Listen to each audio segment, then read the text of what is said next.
Today, we're going to talk about the 7 factors that destroy wealth. And destroy is a very strong word, but after you hear what John has to say, you're going to see how these can massively destroy and erode your overall wealth over time. John, let's jump right into these 7 factors. So in our financial planning practice, we have discovered that these 7 components consistently being out of balance are causing a tremendous amount of wealth to be transferred away from our clients to the government, third-party institutions, etc. So when you look at your income sources, one of the key goals here is to take the taxes and reduce the taxes on the earned income and then the income that's being generated from your portfolio or assets. The savings rate is one of the most fundamental factors of any financial plan, which is typically what's left over at the end of the day is what gets saved as opposed to being a strategic strategy. The debt structure, it's inefficient. The lifestyle, why it's lifestyle, there's leaks all over the lifestyle. The way the assets are allocated in the investments, in the way they're structured has tremendous overlap in risk levels that are not being fully factored in. The defensive nature of the plan, how you protect your plan, is usually well or way under protected. And then those future outlays that we don't really truly grasp, such as college and weddings and sweet 16s and kids not launching and, all those factors. So those 7 factors, when you look at them, Matt, there's a tremendous amount of outflow that is happening in a plan. And most people's focus is if you have 100% of your income, whether you make 100,000 or 200,000 or $1 million or 10 million, that represents 100% of what you bring in. And in many cases, people are saving a small percentage of that gross income, let's say 4 or 5%. Mm-hmm. And then the focus is on how do I make that 4 or 5% as make as much return as I possibly can. Mm-hmm. And I want you to step back for a second and think about this. Okay. Is that if I'm looking at the 5% and I'm not paying attention to the 95% that's going out the door, am I missing the ability to come in and make this plan more successful by reducing the other 95% that's going out the door? Okay. And financial success comes down to a savings rate. Mm-hmm. For most people that are listening to this podcast, it's about how much money we're able to save. And I hear this all the time is when I have money and I have money to save, I'll come talk to you. Okay. Sure. And my response is, let us help you find the savings rate because there's a goal, right? And the goal is if you earn under $100,000, you should be saving 10% of your income. And as you cross over thresholds, 200,000, 300,000, 500,000, $1 million, that savings rate should be increasing 15%, 20%, 25%. And it's a factor of savings. And you got to think about it as a company. If the company is profitable, they're putting money back into research and development. Absolutely. And that's a savings, right? Mm-hmm. So you as the individual, you have to focus on what is your savings rate. And most people that when I talk to them, they're not saving the right amount of money. Now, savings is putting money in a savings account, reducing, paying down debt, putting money into your 401k or an annuity or a mutual fund. Those are all forms of savings, okay? Mm-hmm. The question is, are they the most efficient for your strategy? Now, when we look at the factors, the balance, all of these factors have to be in balance. So the goal is 10%, and as you make more money, we want to have more and more money going to savings so that, and depending on the career that you're in, you might be a professional athlete where there's a finite time frame. Right. That saving rate needs to be substantially greater than the normal person who's going to go work for a company and spend 35 years there. Sure. Now, what I see very, very frequently, and I've been doing this for a long time, is that the primary residence, the principal, interest, and the taxes that are on that property, and potentially if it's a condo, there's some sort of homeowners association fee. That is completely out of balance. You often find it 35 to 40% of the client's income. If it's there, the person probably can't save any money. And sure. over my career, I've been in people's houses. They have these beautiful houses. and they're, 5,000, 6,000 square feet, and you walk in and the living room is like an echo chamber. There's no furniture, no drapes, and Little Tikes furniture there. Yeah. And, right? Yeah. Been there. What we're looking for is, if the primary residence for the principal, interest, and taxes exceeds about 22% of that gross income, the probability of the client saving any money goes down dramatically. So what we're looking for is that balance of what that primary residence is going to cost the person. And then you dig into what should the financing be, which we're not going to do today. We'll do that in a future time frame. The lifestyle is something that when the lifestyle crosses over 40% of gross income, Well, hold on, John. Unpack what lifestyle means, because I think that's an important distinguishing factor of what you're talking about with these 7 factors that actually turn into really 24. And we're going to dive into those more deeply. But explain what lifestyle means so that our audience can say, okay, I got it. Okay, so the way I think about lifestyle and the way we focus it for all of our clients is that you take your income less the amount of taxes that you're paying, less the amount of savings, less your principal and interest payments on your debt structure. That's what's left over. So that's going to be your real estate taxes. It's going to be your car payments. It's going to be your cable bill, your cell phone, your groceries, your dining out, your entertainment fund, your gym expenses. That's lifestyle. Right? So if the house was paid for and you were retired and there were no taxes, how much money do you need to live the lifestyle that you have on a monthly basis? You got to pay rent, you got to pay real estate taxes. Those are things that you have to have. So the lifestyle number becomes this very key component in the plan. And what you want to do is make sure that that number, after the debt structure and after the savings and after the income taxes and the real estate taxes, that money that's left over. And that's the lifestyle. The gym membership and all that stuff. And that can be wicked expensive, right? That's one of the concerns that we have here. And you're talking about balance, and I want to make sure everybody's focusing on that what John is doing here with these 7 factors that destroy wealth. And then under that, if you kind of unpack all of them, there's really 24 steps here that we're going to go through with in these next few podcasts. You have to make sure that those things are in balance. And John, I know you have a lot of people who come into your office who are so out of balance that you have so much work to do. Would you mind giving a rough time frame on, if somebody is really out of balance, how long it takes for your discovery process to find that out, and then how much time should the average consumer, our average listener, realize it's going to take to get in balance? Well, it starts off, we have a wealth curve conversation that we basically dedicate about a half an hour on the phone, and we walk the client through, the income, taxes. 95% of the people have no idea what they pay in taxes. Okay. And then we talk about savings rate, and then we talk about debt structure. And right off the bat, by the time we get to the lifestyle conversation, the income less the taxes, less the savings, less the debts, the client's already realizing that they're completely out of balance right there. And that's half the battle, is understanding, where I am. And if I see credit cards and I don't see a lot of money in liquid savings, then I already realize that they're running negative cash flow. Sure. Okay, something caused that to happen. And that's where the focus is. Now, a lot of times, you have people that are completely in balance and they're saving a lot of money also, but is it as efficient as it possibly can? But the key is, once you identify the problem, now you're going to develop strategies that are going to get you out of these problems, okay? And hopefully prevent you from getting back into it as life occurs, because life does happen, right, as they say. So once we identify the problem, we want to go through strategies to get out of this. And those strategies, depending upon the person and how good or how bad they are, the strategies could take place over a 2 to 3 month time frame, or it may, I have a lot of clients where we set a stage 1 goal, which is over the next 12 months, we're going to get out of credit card debt, we're going to reduce the lifestyle, we're going to do all these things and get back into balance. And it takes 12, 13 months. Other people, it's faster. Other people, it takes longer.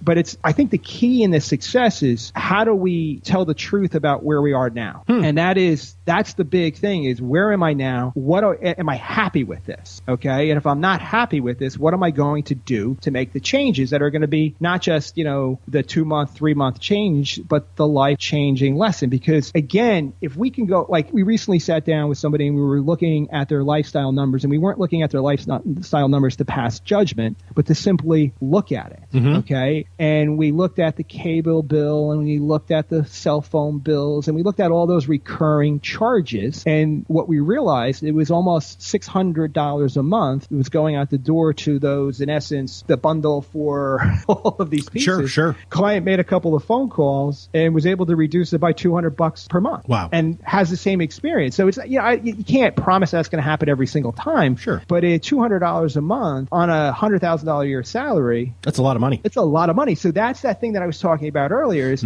where's that money going to go? If that money goes right to savings, that's a huge windfall for that person. Totally. Now, this sounds to me like with your wealth curve pressure identifier that people are going to be able to download. Is that correct? Yeah, it's right on our website. You can go right to smallwoodassociates.com and request a download, and you have it instantly. Okay. Now, so somebody downloads this, and I'm looking at it right now, everybody, just so you know. And some of these things are very, very, very clear. Some of them are a little bit wigglier. But I love the fact that you just said something that I don't hear a lot of financial services professionals say, and that was that you need to be honest with the situation. That doesn't mean you need to be comfortable with the situation. That doesn't you need to be happy or sad about it, which is what you clarified there. You need to be honest. This document that you can download from John's website I'm looking at this, John, and I'm thinking myself, man, I'd really like to run myself through these numbers to look at what my percentage of income goes to each of these 7 categories. It's eye-opening. Yeah. And I have a lot of people that when they do it, they're like, no, I spend $8,000 a month. And I'm like, okay, you make a lot of money. If you're only spending $8,000 a month, where's the other money?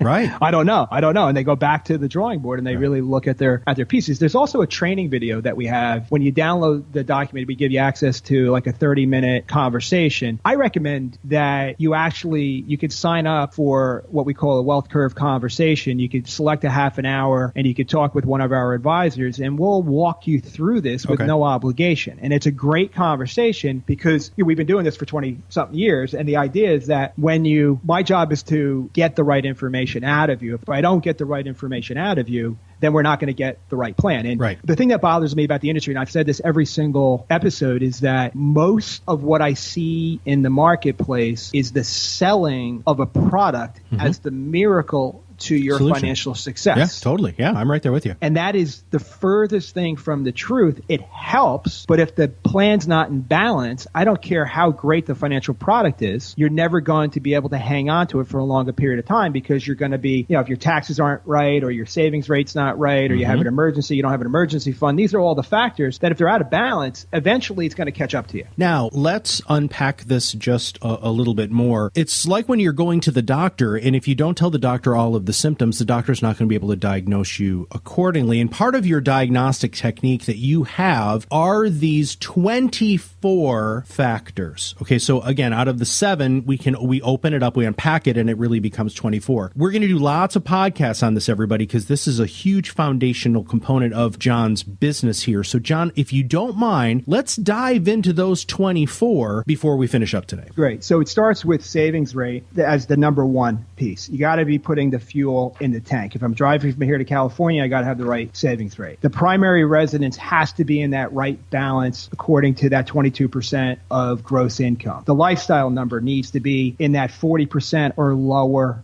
number. The amount of money that gets allocated to defense, such as homeowners and auto insurance and disability insurance and long-term care and major medical, should be 10% or less. Okay? That's something that I find, sometimes it's a lot less. Sometimes it's more, and but the focus is always on maximum protection with the least amount of cost. Okay, and there's a lot of leaks inside of there. The short-term savings goal. Most people do not have a walkaway fund, as we like to call it. Most people call it an emergency fund, but I like to call it a walkaway or an opportunity fund. Right? You need to have 50% of your annual income in a liquid savings account, or 20% of your net wealth in very short-term instruments that are available in an emergency or an opportunity. Okay. My grandfather told me many, many years ago, ready money is Aladdin's lamp. And I didn't really understand what he meant until I was there. But he said, if you have money and there's a crisis, you can capitalize on it. If you don't have any money, you're like everybody else. Yeah. You're not going to benefit from the crisis. Right. Okay. The amount of money, the sixth one, the long-term savings goal, where does the money go? Should it be in the 401k? Should it be in deferred comp? Should it be in mutual funds? Should it be in liquid assets? We see this so frequently. Clients come in, they've maxed out their 401k, they're making great money, and they have $25,000 worth of credit card debt. They have no liquidity. They violated the first rule, which is you got to have the liquidity, right? So we're not saying don't put money in the 401k, but we've been trained that's the first place to put it and put everything in there. And the reality is you want to put that in balance. If you're getting a match from your employer, if you put in 4% of your salary and you get a 4% match, you should max that out from day one. But if you don't have all the other factors in play, like a liquid savings account, you really shouldn't be putting more money in there. So it's got to be in balance. Okay. How we approach a lot of employers have what's called a deferred compensation structure. And a lot of the bigger companies, you're required to put money in there and it has to stay there for 3 years and it comes back out. How much money goes in there is really important. And then how it comes out and when it comes out, what you do with that. And my mindset is if I deferred $1 today and it comes out 3 years from now and I'm 46 years old, I better be saving that money that's coming out. Okay. So, because that's a form of savings. Now, college savings, we've been trained that there's one methodology to do a college savings program. And the reality is there's many ways to pay for your child's college. And we have a long list of those. And I want to spend some time in there because that pressure, depending upon how I pay for college as for my children or how my children end up paying for their college through student loans and other pieces, is going to dramatically reduce their ability to accumulate wealth or dramatically reduce my ability to retire. And we need to understand the impact of that. So we have to really be very focused on the most strategic way to pay for college. Number 9, the risk in people's financial plans there. As we get into these cycles, you've all seen the different cycles, but the cycles, as the markets heat up, risk gets loaded on. As the markets heat down, people don't want to have risk, and we do the exact opposite of what we're supposed to be doing. We need to understand is what is that risk? How is my money allocated among all of the asset classes? Going back to cash, how much cash do I have? How much short-term vehicles, defensive assets do I have? How much equities do I have, and how balanced are those equities? Okay. We see a lot of people that have, single stock concentration. That is great until it's not. Sure. Okay. So we really want to spend some time at really understanding what is that risk. If the market fell 50% tomorrow, how does that change my plan? If the market went up 50% tomorrow, how does that change my plan? And what should I do? Okay. So risk is an ongoing, ever-changing thing. And when you look at historical, risk curves, for lack of a better word, when you look at that efficient frontier in risk and you look at the 70s versus the 80s versus the 90s versus different time periods, the risk and the return are different in every period. We have a chart somewhere that we'll find and we'll put it up, but it's interesting. Rental real estate, very important part of the plan. And I see rental real estate has 3 benefits, right? And you can't violate the 3 benefits. It has income potential, it has tax benefits, and it has growth potential. Frequently, I will see people owning rental properties in a methodology where they don't have any income. They're actually putting money into them to keep them alive, hoping that they're going to get the tax benefits and hoping that they're going to receive the growth. That, all 3 must be present in a rental real estate for that to make sense. And if you don't have income, then you probably shouldn't be doing it. But if you have all 3, income, growth, and tax benefits, now you've got a well-oiled section in there. Gotcha. The debt structure, debt is something that the majority of people have in their life, okay? And how we manage our debt, how we pay our debt is extremely important. It has to be efficient. We have to maximize the tax benefits from the debt that we have. We have to make sure that I see so many people will pay off debt, they'll accelerate the debt, pay off debt only to get back into debt right down the road because they're not thinking about what's coming in their future. So, we want to understand how that debt structure should take place, and you look at people, they have boats, they have cars, they have second homes. Those second homes, when you go back to the lifestyle number and you say, okay, we're looking for that 40%, inside the second home, inside the lifestyle number should be that second home at about 15% of that overall piece. If the second home or the boat or the RV is, consuming 50% of the lifestyle number, client's not going to be able to save any money. Okay. And these are all things that we want because people love these things, right? And so that's important. When you think about the plan, future assets, I think, are extremely important. There's a lot of people that still have pension plans at their employer. Teachers have them. They're defined benefits. You put in a certain amount of years, you're going to, when you retire, you're going to have a pension. That is a tremendous asset that most people overlook. And a lot of those are what we call life only. If you're a teacher and you happen to pass away 5 years prior to retirement, you put in 26, 27 years and you're going to go for the 30th year and you pass away, in most states, that pension is considered life only and there's nothing for the survivors. This is something you really need to understand is what is that asset, how valuable is that asset, and how do I protect it, okay, to my family. Very, very important. Understanding Social Security and how am I going to maximize it. This Social Security system, when you really look at the amount of money that you put into Social Security and the amount of return that you get from that, it's not something you really want to really look at the return on it. But when you receive that benefit, you want to make sure that you truly maximize that benefit to you and your spouse.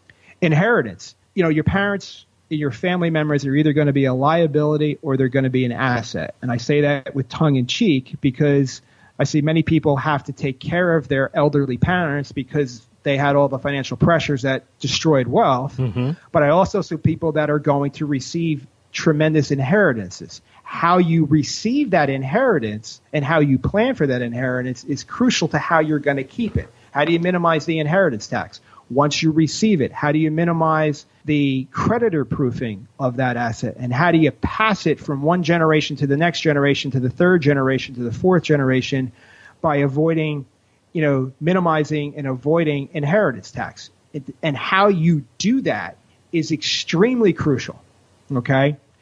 And most people don't factor on it. They're like, oh, that money's never going to show up. And then when it shows up, it compounds all of their problems. I've seen people, qualify for financial aid first year of the kid's college. They inherit money the second year. And now the entire inheritance is technically has to go to pay for college because of the way they received it. It's not good planning. It's not 100% of the time you can't plan, perfectly. But the reality is we have to have that conversation. And often I hear my parents don't want to talk about it. Right. Well, my comment to them is, Mom and Dad, we have to have a conversation. Either your money's going to go to an institution or your money's going to go to the family. Which one would you want it to go to? Family or institution? If they say the institution, don't go to visit them anymore. I'm just kidding. I was just going to say, who wants it to go to the institution? I don't really know about that. Yeah, that's true. Nobody, right? Now, if you own a business, the whole key to owning a business is to take money out of the business and build your personal wealth and protect your personal wealth. Mm-hmm. And all of those factors we have to dig deeply into, and how you build a plan for a business owner versus a corporate executive are two very distinct things. So the business asset needs to be really thought of is, how do I maximize my tax benefits? How do I get the dollars out of the business in the most efficient way? And how do I accumulate wealth? And if I sell the business in the future, that becomes gravy, not the sole, benefit of my retirement plan. And I've seen that happen is, I'm going to sell my business for a ton of money in retirement, and I'm not going to save any money now. They're not saying that, they're not physically doing, but that's what happens. And then the business has no value when they go to sell it, and and then they become, financially destitute. So the business, how you protect that business and how you maximize the money coming out of the business is extremely important. Now, the defense is probably one of the most underutilized aspects of a financial plan. And when I see defense is, how do I protect my assets. My assets are my life, they're my business, they're my cars, there's my homes. It's the money that I've accumulated in my brokerage accounts and my savings accounts. The protection of that wealth is done through predominantly insurance type assets, right? So maximum protection with the least amount of cost is one of the most important factors in the car insurance, the homeowner's insurance, the umbrella, the disability, the life insurance. All those must be maximum with the least amount of cost. And the joke is, I'm disabled yesterday. Today I get to buy disability insurance. Right.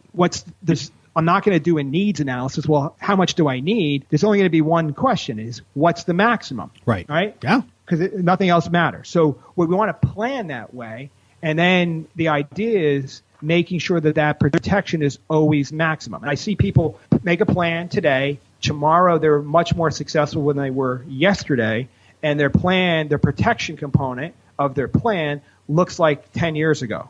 It's not built for them currently. So that needs to be constantly, brought up to speed. Life insurance ensures the economic value of the person. You listening to this podcast are the most important person in your financial strategy. You are the person that puts all the money on the table. You are the person that created all the value. It's about you. And the life insurance is something that is a tremendous transfer of wealth that people are underinsured. People do not own the proper amount of insurance, the right type of insurance. They do not own it in the right location. Again, this is a maximum conversation. If I get killed in an accident and somebody hit me, my spouse is going to sue the person that killed me, and they're going to do an economic value. If I die of natural causes, most of the time, people are way underinsured compared to what their economic value is. Yeah, I agree. All right. So when you look at that, it's, a lot of, and I listen to a lot of different things, and I read a lot of things in the industry, and I hear a lot of things, and there's a mindset out there that I must own everything, right? I should own my house for cash. I should, pay cash for my cars. And those are nice things, but they're not necessarily a reality for a lot of people who are dual income families and are accumulating wealth. But the mantra also says to rent your life insurance through term or group insurance. Yep. Okay. So on one aspect, we're saying own your house, own your investments, own your car, but rent your insurance. And the reality is your economic value while you're in accumulation stage, 20 years old out of college, going to 60, 65 to accumulate wealth, there's protection there. When you're in retirement, there's significant reason to have life insurance. When you think about, as we talked about it earlier, Social Security, when the first spouse dies, we lose one of the Social Security payments. We end up in a single taxpayer bracket. The pensions might go down half in value. I might lose my lifetime health care that my spouse had from their employer.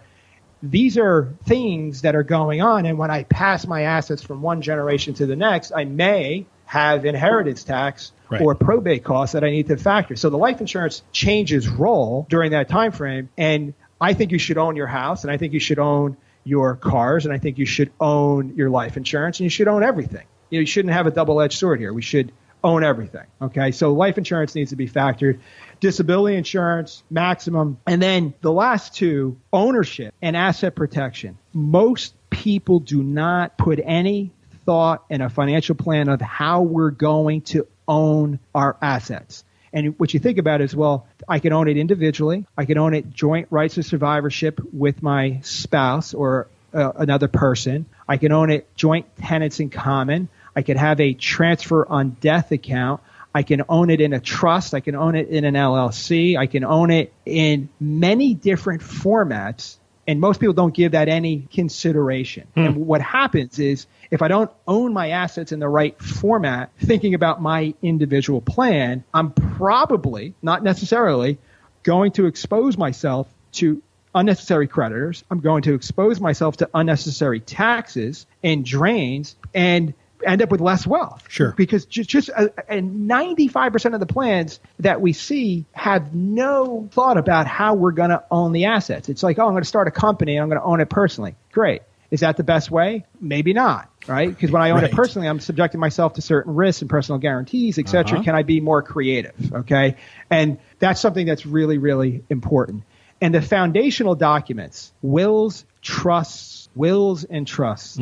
So many people, very successful people, don't have a will, don't have a trust, and don't have an advanced healthcare directive. And it's, it is something that is at the foreground. Like if you are going to have a baby and you go into the hospital, they're going to ask you, do you have an advanced healthcare directive? That's right. Yeah. And most people walk in that hospital, they don't have it. I remember, 21 years ago when my kid was born, my wife and I walked in and we had an advanced healthcare directive. And the woman's like, really? And I go, yeah, it's right here. And we gave it to her. And she's like, this is the first one I've seen in whatever. But it's these foundational documents have to be revised on an ongoing basis to make sure they're appropriate for the individual. So when you focus on these 24 factors, every wealth plan that we build is factoring on these 24 factors. There are rules that are driving what we're trying to accomplish. And again, it comes down to when you apply the rules to the plan, to the 24 factors, the plan has to reduce taxes today and in the future. Most plans are doing the opposite. They're actually increasing taxes. We have to reduce fees and costs today, okay, and throughout the entire time of the plan. Most financial plans are actually increasing fees and costs over time. We have to reduce risk, and risk is not just market risk. It's risk from lawsuit risk, premature death risk, disability risk, paying too much taxes. All these things are risks, which is the first one. But it's that risk needs to be constantly focused on.